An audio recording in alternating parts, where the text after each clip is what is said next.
Lakini mheshimiwa mgeni rasmi, niliweza pia kushauri kwamba mikopo ya elimu ya juu izingatie kundi la watu wenye ulemavu. Naishukuru sana serikali kwa sababu kweli watu wenye ulemavu tunazingatiwa katika mikopo ya elimu ya juu, lakini sio tu watu wenye ulemavu, sio tu mtu mwenye ulemavu, lakini hata mzazi ambaye ana ulemavu akiwa na mtoto ikajulikana hivyo, basi mtoto wake anapatiwa mkopo.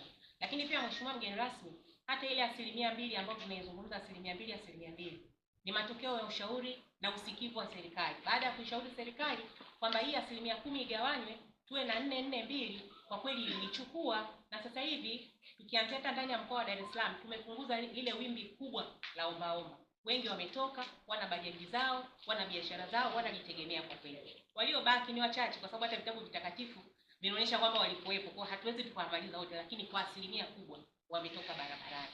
Mheshimiwa mgeni rasmi, hizo ni shukrani nyingi sana kwa serikali yetu. Lakini pia sambamba na hilo, ujumuishwaji wa watu wenye ulemavu kwenye masuala mbalimbali ni jambo ambalo mheshimiwa mgeni rasmi nililishauri sana, na ninaishukuru serikali kwamba ililichukua, na hata wenzangu watakuwa ni mashahidi kwamba chochote kinachofanyika yatatajwa makundi yote, lakini lazima waseme na watu wenye ulemavu. Tunaandaa 1, 2, 3 kwa vijana, sio watu gani, lakini lazima tutajwe na watu wenye ulemavu. Kwa hiyo ni hatua kubwa sana ambayo tumeipiga kama kundi la watu wenye ulemavu, kwamba chochote kinachofanyika lazima tukumbukwe kama kuna watu wenye ulemavu. Lakini pia mheshimiwa mgeni rasmi, sababu na hilo pia niliweza kushauri kwa habari ya vyumba vya kujifungulia wanawake wenye ulemavu. Serikali pia ilichukua kwa katika miundombinu ambayo inaendelea sasa hivi kwenye hospitali zetu, zahanati na maeneo mbalimbali ya afya, kuna uzingativu wa uwepo wa vyumba hivi vya kujifungulia wanawake wenye ulemavu. Sikuishia tu kushauri, lakini pia nilinunua na vitanda nikapeleka kwenye hayo maeneo kadha wa kadha ambayo pia niliweza. Lakini pia mheshimiwa mgeni rasmi, sambamba na hilo, kuhusiana na swala la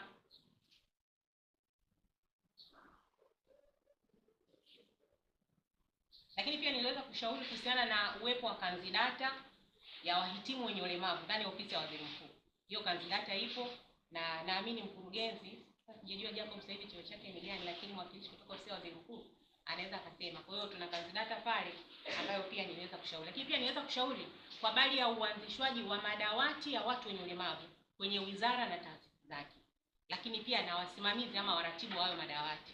Na hilo mheshimiwa mgeni rasmi lilifanyika, na yale madawati yalianzishwa kwenye wizara na taasisi, na naamini kwamba bado yako yanaendelea kufanya kazi. Nilizungumzia mheshimiwa mgeni rasmi, yako mengi ambayo nimeweza kushauri. Nimeongea tu kwa uchache ili wenzangu waweze kuona kwamba ni kwa jinsi gani serikali inazingatia ushauri ambao tumekuwa tukiutoa.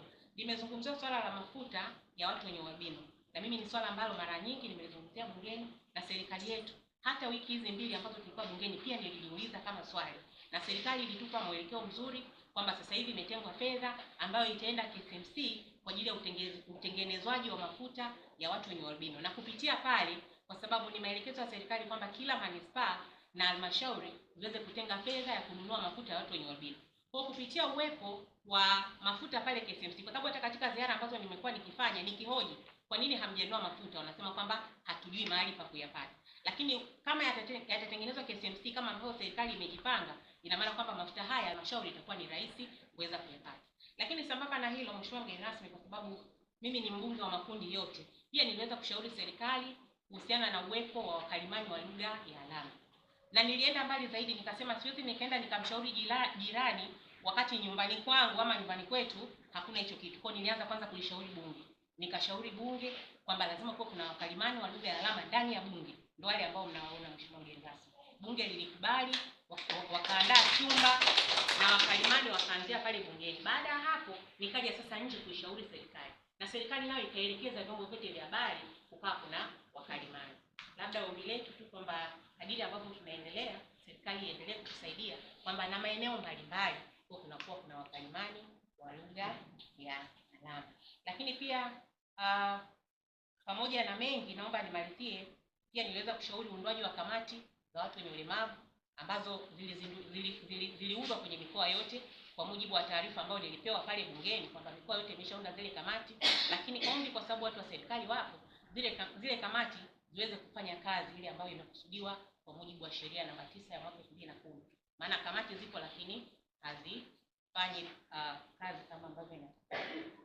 Ombi langu Mheshimiwa mgeni rasmi, mjumbe pale amezungumza, tunahitaji uwakilishi mpana zaidi, kwa maana hizi nafasi ambazo tumetengewa kama wabunge wa viti maalum, kama zingeanzia huku chini kwenye mabaraza ya madiwani, ingelikuwa ni vizuri kwamba changamoto sasa zile zinachakatwa kuanzia huku kufika mpaka juu. Lakini wakati mwingine kuna changamoto ambazo mimi ni shuhuda kwenye manispaa ambayo nahudhuria vikao, ni jambo tu la uelewa, unakuta wanakuwa hawaelewi kwa sababu ulemavu hawafahamu, lakini unaposhauri wanalichukua, wanalifanyia kazi. Kwa hiyo kama tutapata uwakilishi kuanzia huku kwenye madiwani, zile nafasi za viti maalum huko mbeleni, miaka hiyo inayokuja, kwamba labda katika kila manispaa awepo mtu mwenye ulemavu mmoja, au hata ndani ya mkoa tukapata watu wenye ulemavu wawili ambao watakuwa sasa wanaweza kutusaidia huko kwenye manispaa pamoja na halmashauri.